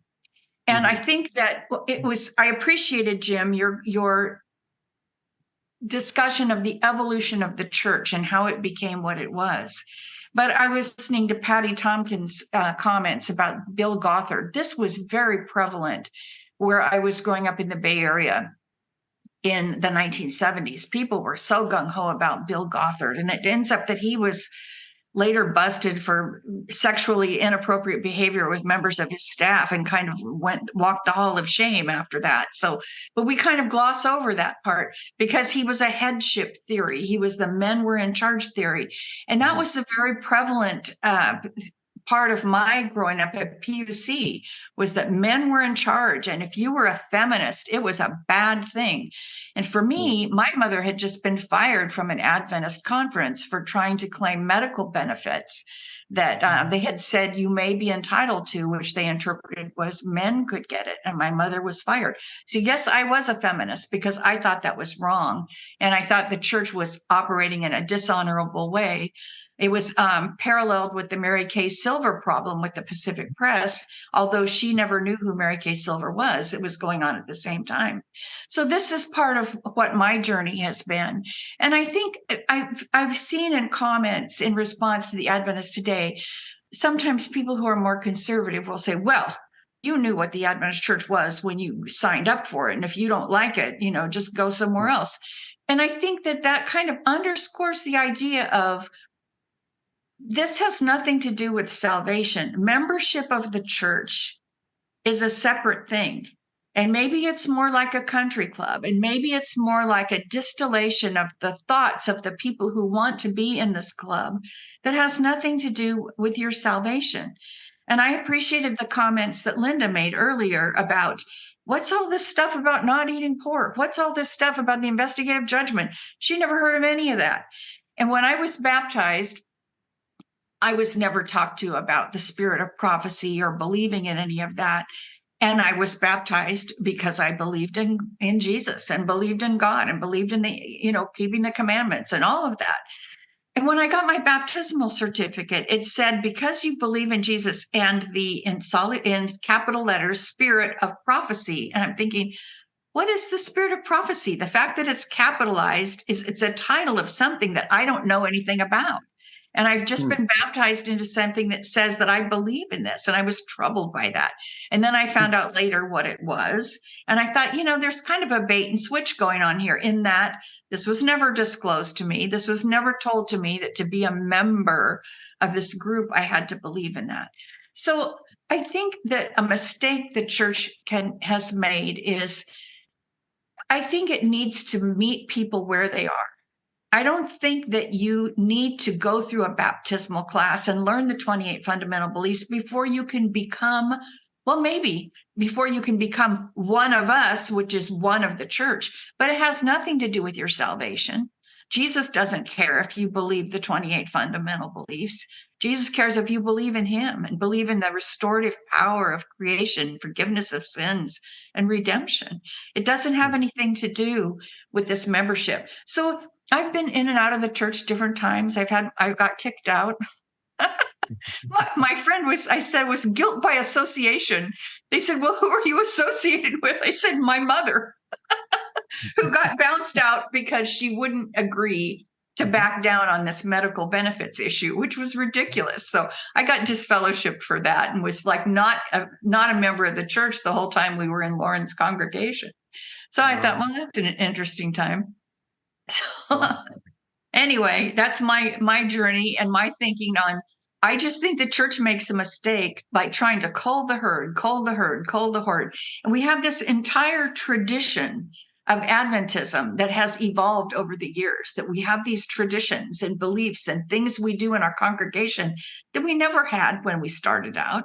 But for some reason, we're all tied to this script. And it has to be this way. And any deviation is rarely tolerated, or at least not tolerated without a lot of gnashing of teeth and discussion. To what end? I'm a John 3:17 Christian. There it is. Love it. I like it. Thank you for sharing that. Carmen, you've been through a lot of this journey as well. What is your distaff position on this?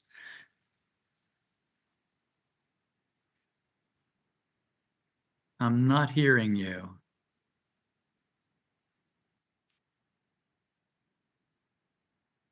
It doesn't look like you're muted, but I'm not hearing you. Lauren, do you have any clues on what's going on there? I don't. She's having trouble getting her microphone to work. Do you want to just hear? We can hear you from here. Step over to the other microphone. First, I wanted to thank Jim. That was fascinating. Having grown up in California, it would have been wonderful to have heard it presented that way, why we were the way we were. And that you've done the digging to bring up these, the discovery of these strands and how they were contributions to the church, and that they were corrections to what was going on, perhaps in Berrien Springs. I have to say, as somebody who grew up in California, and I'm sort of here adding to what Gina and Patty said, we didn't get the sense that that was super appreciated. And when I was a kid, Robert Pearson was the General Conference president. And only now am I reading Gil Valentine's Ostriches and Canaries. And it's fascinating how he pushed against Loma Linda, how he pushed against anything that even sniffed like it could be less than absolutely conservative. And I think those were really strong elements. I know from comparing notes with people who went to academy in other parts of the country that, for example, Glendale Academy probably was pretty progressive. However, we were exposed in Bible class. We had to use this horrible textbook called Principles of Life. And we had to study preparation for the final crisis. You know, our Bible classes were extremely conservative. So besides being kind of pushbacks to what the Brethren in Berrien were doing, it seems like California Adventism was also being pushed against. Mm-hmm. And that's just my sense coming out of this after what you've said, which is just fascinating, and I thank you. Yeah, I appreciate that reflection. And, you know, it's interesting. So there was a history of California Adventism written in 1940s by Harold McCumber. You can still get a copy if you want. Pioneering the Message in the Golden West, in which he told many of these stories. And he told stories of women in leadership and you know, some of the more the edgier things, even in the 1940s. But I think it was an outlier. By that time, they were locking it down, and they have been most of our life. Yeah, they didn't share that one with us. Great comments. Thank you, Carmen. Emmanuel. Yes, thank you very much. I would like, because of the landscape in this country for the last 2 or 3 weeks, I would like to put a little bit of politics in your presentation. And I would like to ask you if you have the ability to look into a crystal ball or read your tea leaf, what you will see. Diversity, inclusion, and equity is a dirty word. Yeah. It's so bad, it was responsible for the plane crashing on the helicopter last week. Apparently, that's what the Where president. do you see the General Conference in the month of July with DEI responsible for all the madness of the planet? Yeah, okay. So I don't have any insight on what might be brewing there as far as the direct relationship to DEI, but I think that the lack of interest in a variety of ideas is the same spirit that opposes DEI. You know, there in the political landscape, DEI diversity, okay, differences, equity, making sure we all have a similar sort of opportunity, inclusion. These are all things that militate against the kind of variety of ideas that I've been advocating. So, and certainly I think we get that vibe from the General Conference right now. Now, maybe I say that too broadly from certain people at the General Conference. So I guess I would expect that they might be in the same place on DEI more generally as they would be on diversity of thought.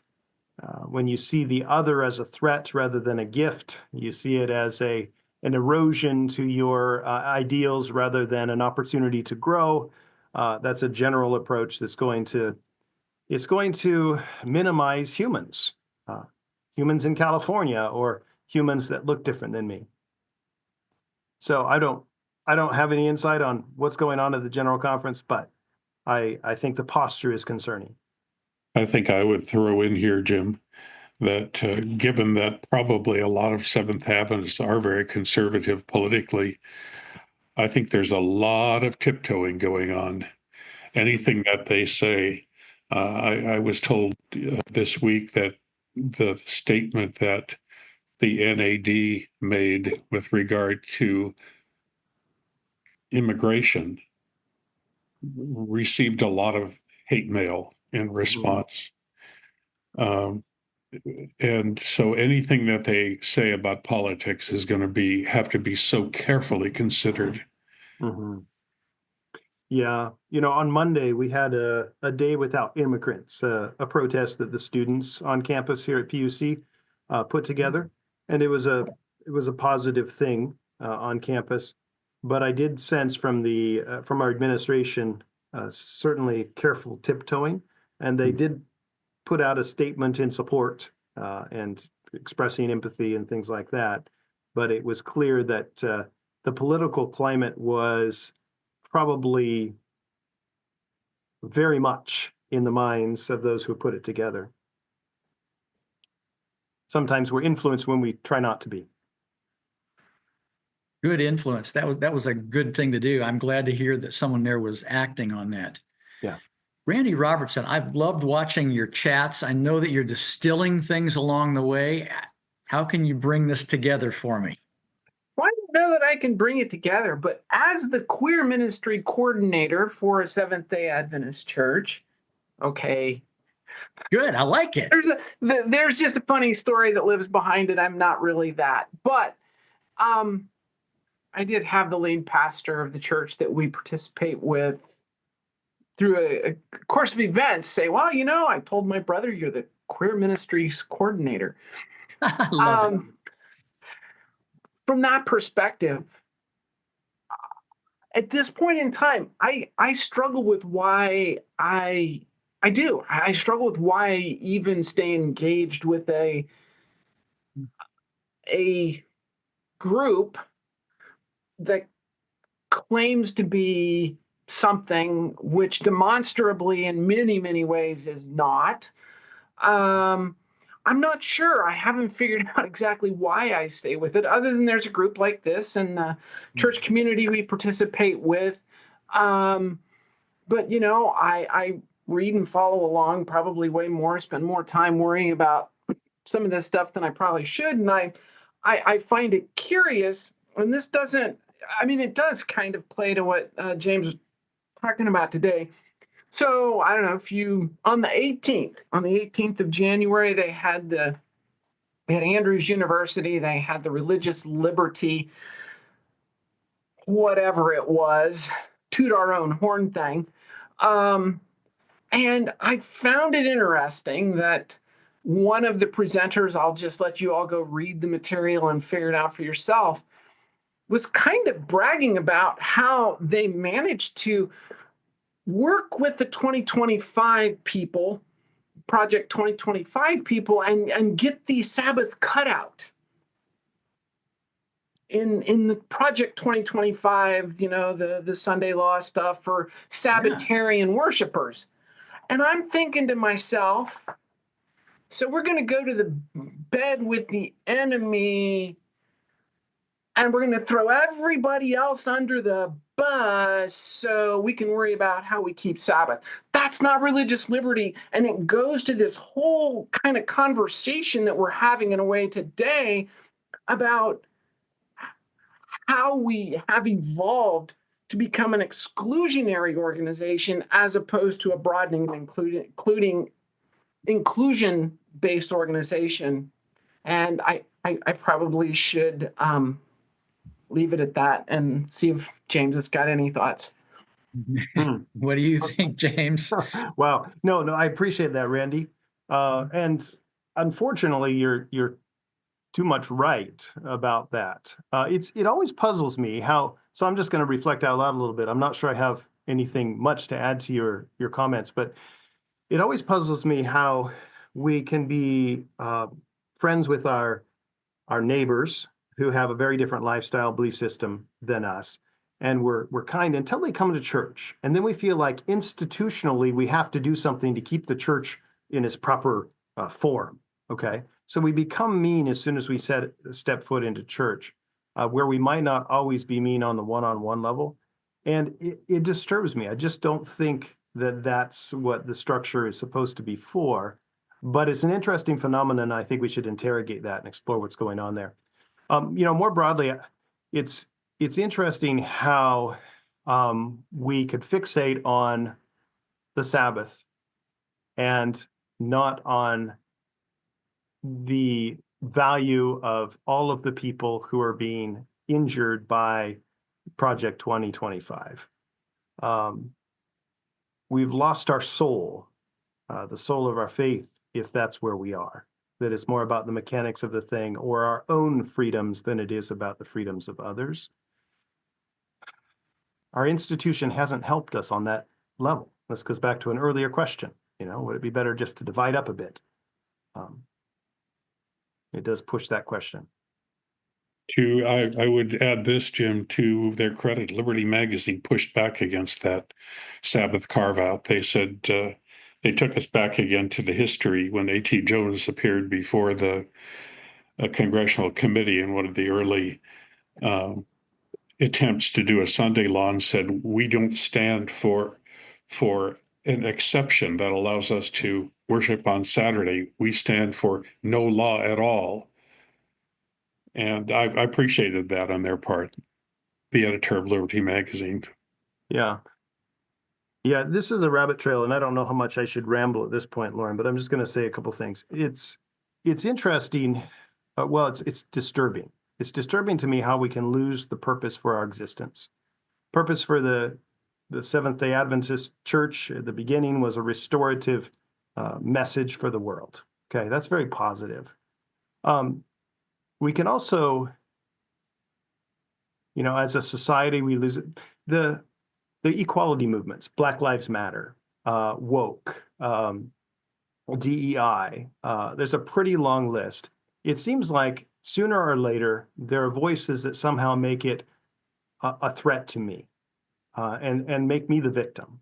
Like somehow the whole woke thing is going to hurt me. And we attach all of these supposedly terrible things to being woke. It's the woke agenda. DEI, Black Lives Matter. There's a fairly long list of these things. And I think it just points to the fact that we've lost our way, we've lost our purpose, and we find a way to do the evil thing that is the darker side of our nature, and we let people manipulate us by saying we're in danger, and so then we serve that darker, that bad agenda. I think the church is susceptible to this. I think this is why, instead of letting West Coast Adventism innovate and say, hey, we have queer neighbors and members of our families and members in our church, let's find a good way forward together. And we let the political agenda that says you're under threat drive us instead of biblical theology. We've lost our way. It's frustrating. Not a very positive message. Sorry, Lauren. Mm-hmm. No, that's okay. That's reality, and that's a good commentary. Kelly Weaver, I've been watching your thoughts on the chat. Bring it up. Thank you for being brave. What's on your mind? I guess my initial question is, I taught at a Southern California school. I was a junior high, so I was on the elementary campus during the time that Ronald Reagan had his initiative to allow a path to citizenship based on children in families that had been born in the U.S. And one of my strongest memories from that time was the fact that that day, when those children needed to be taken with the parents as evidence of who all had been born there, our campus was remarkably depleted. And I think the reality of our schools has been that for a great long period of time, we have had a significant student population that fell into that category. So I guess along the lines of talking about California Adventism and its leadership, which I especially appreciate that you've spoken to how that has rolled out within the church and how it's affected those of us that, for instance, I was born in Oregon when my dad was in school, but lived my whole life in Wyoming.